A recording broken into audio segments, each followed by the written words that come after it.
Oi gente, tudo bom? Tô aqui de volta, faz um tempo que eu não faço vídeo. Não tô com medo de ser cancelada.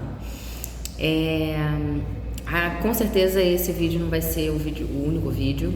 Eu devo dividir ele em algumas partes, porque eu tô terminando de assistir o Roda Viva com o neuropediatra José Salomão. E eu tô concordando com muita coisa que ele tá falando. Isso é um problema?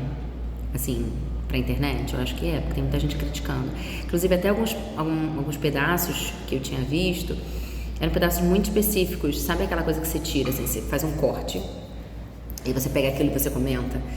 E nem sempre, assim, pode ser problemático esse corte, mas dependendo do contexto que está sendo dito ali na hora, não é. Enfim,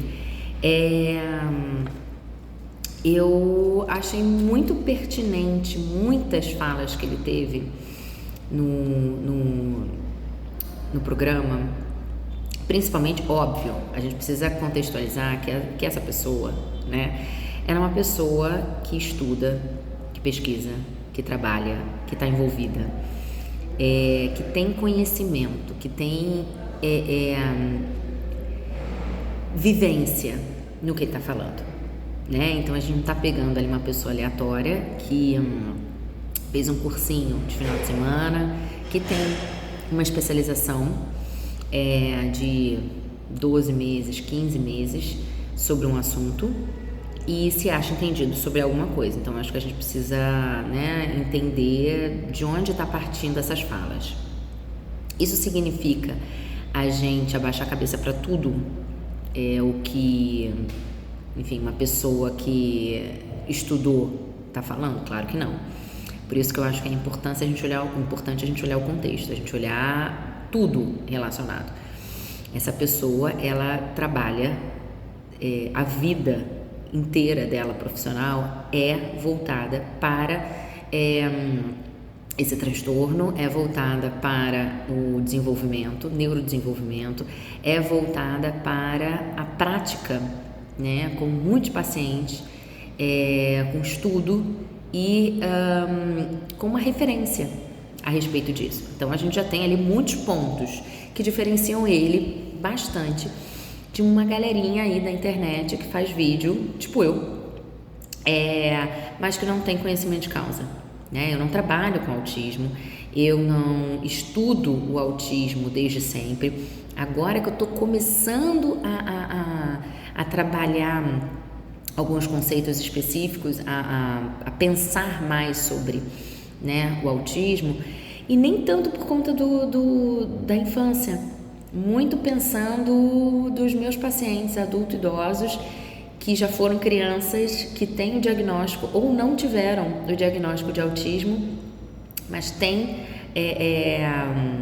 são, né, e vão chegar para mim falando sobre outras questões, e no meio do caminho a gente vai falar, será que faltou aí, né, uma avaliação legal, bacana? Será que faltou um olhar diferente? E aí isso vai me impactar e vai impactar todo mundo que trabalha em qualquer outro contexto que não o desenvolvimento infantil. Então, e eu gosto muito de especificar desenvolvimento infantil, desenvolvimento adulto, desenvolvimento na velhice, porque a gente não para de se desenvolver. A gente pode identificar, isso daí é tão batido, eu falo o tempo todo isso, né? Porque eu acho que é ruim quando a gente divide desenvolvimento e envelhecimento, é tudo um contínuo só. Então, eu vi muita gente questionando, eu falei, cara, eu tô querendo me aprofundar mais nesses aspectos, então eu vou assistir, vou fazer aqui algumas anotações. Eu quero aprender, eu quero estudar, eu quero entender melhor. E eu achei que, enfim, muito de uma prática, e de novo, eu não tenho um embasamento teórico, porque eu estou iniciando os estudos agora, eu estou lendo, eu estou discutindo artigos, eu estou vendo pontualmente aspectos, até mesmo por conta do estágio de reabilitação, a gente acaba recebendo muitos casos de diagnósticos diferentes e a gente precisa ficar pensando sobre possibilidades, né? Até porque eu sempre falo isso, né? Para que serve um laudo? Para que serve uma avaliação por um laudo? Para que serve um laudo? Para a gente pensar em intervenção. Um laudo não é para você pegar isso e enfiar na gaveta e pronto, acabou. O laudo, ele serve para orientar o profissional que vai pegar aquele sujeito e vai agir, vai trabalhar, vai se movimentar para melhorar a qualidade de vida, para desenvolver alguma habilidade, para conter evolução de algum problema, enfim, que seja, né? Então, a nossa proposta, quando a gente pensa uma reabilitação neuropsicológica, a gente está tentando pensar um entendimento daquele sujeito no meio em que ele está e o que a gente pode tentar entender, tendo diagnóstico ou não tendo diagnóstico. Apresentando ali os sintomas, os sinais, as dificuldades, as potencialidades, a gente vai trabalhar com isso de acordo com os prejuízos que está se tendo naquele contexto. Voltando para o Roda Viva, né?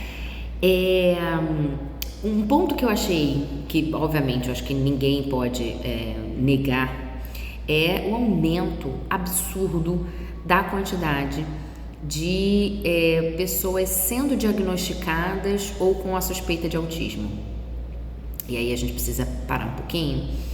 E teve um momento que alguém, que agora eu não sei quem foi, mas teve das pessoas que perguntaram, né? Não sei se ele é pesquisador, se é repórter, enfim, que ele trouxe ali a questão da diferença entre quem é autista e de quem tem diagnóstico de autismo.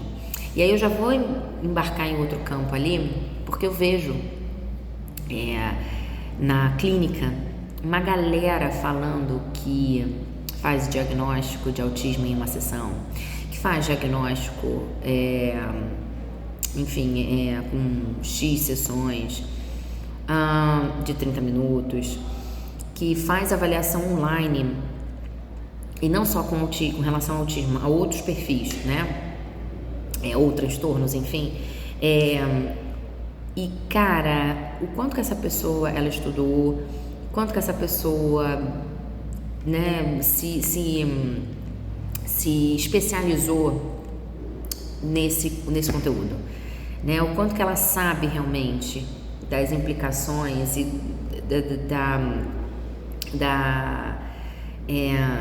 do que realmente é o autismo.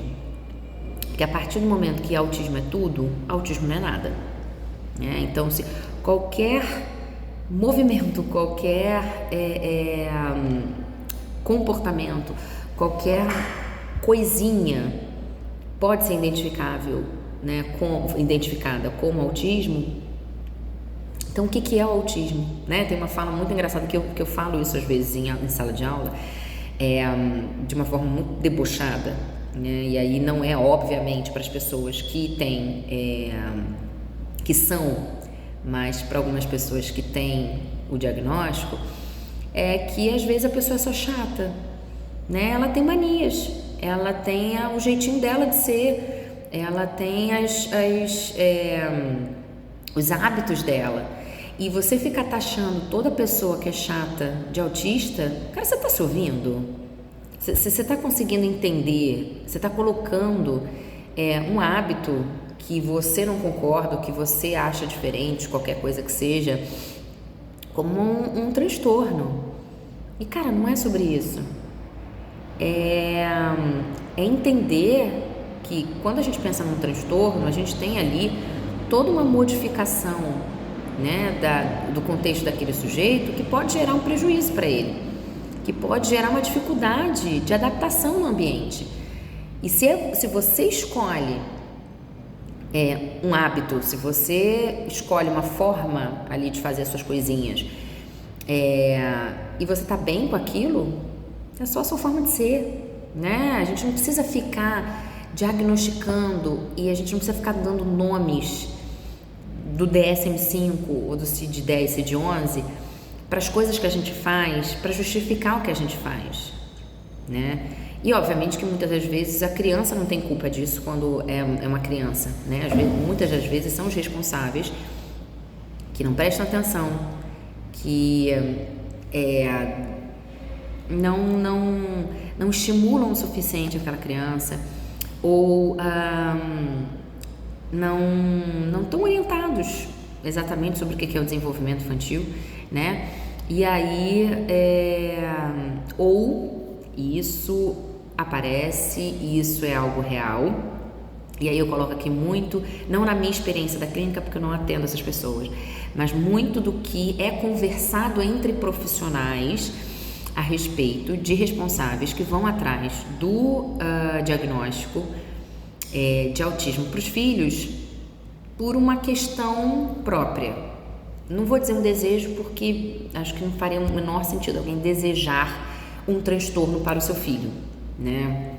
Qualquer ele que seja. Mas a existência desse transtorno diz algo sobre mim. E dizendo algo sobre mim, isso não é mais sobre a criança, né? Eu já chego falando, ele tem isso, avalia ele e dá o diagnóstico dessa forma. E isso é uma crítica que eu falo bastante, repito bastante em vários contextos diferentes. Então eu achei interessante o momento que um dos entrevistadores, né, das pessoas que fazem a pergunta, traz assim, existe uma diferença, né, entre quem tem e quem é diagnosticado. E aí, já associando a outro ponto que foi falado ali também, a questão do acesso, né? Ao mesmo tempo que tem muita gente chegando, pedindo, e muito profissional simplesmente canetando ali a existência de um transtorno por uma avaliação mal feita, uma avaliação ineficiente, uma avaliação sem uma análise clínica, crítica e com capacidade de fazer essa análise, a gente também tem ali muita gente que não consegue identificar determinadas dificuldades como sendo por conta de um transtorno, não tem tempo, não tem formação, não tem condições de fazer uma boa avaliação. E aí entra em outro tópico, o quanto que isso pode atrapalhar o desenvolvimento dessa criança. No estágio mesmo, a gente tem alguns casos que a gente pôde observar esse tipo de situação de influência na vida adulta, uma incapacidade na vida adulta de você conseguir lidar, de você conseguir ser funcional, simplesmente porque não foi estimulado o suficiente antes.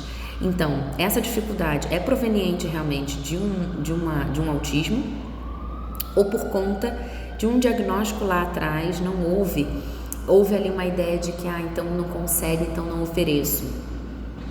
É muito doido se a gente for parar para pensar nisso. Enfim, isso eu ainda vou falar mais sobre, mas senão o vídeo vai ficar enorme e eu não sei fazer vídeo para Instagram, porque era para ser uma coisa curta e eu não consigo. Mas isso me deu uma vontade de tentar ter trocas, né, a respeito disso. Eu já estou com o Clube do Livro às segundas-feiras sobre ciência psicológica, mas tem um livro que eu estou com muita vontade de trabalhar, que é o autismo no adulto. E aí eu queria saber de vocês, se vocês teriam interesse talvez da gente discutir, porque vem desde ali, fala, né, um pouco sobre o conceito e fala sobre não influências, mas assim, as consequências, né, na vida adulta do que esse diagnóstico ou não, simplesmente a existência, né, do transtorno na vida adulta. Tô pensando. Enfim, fico por aqui hoje e amanhã eu volto com mais um vídeo aí para continuar falando sobre esse programa. Tchau, tchau.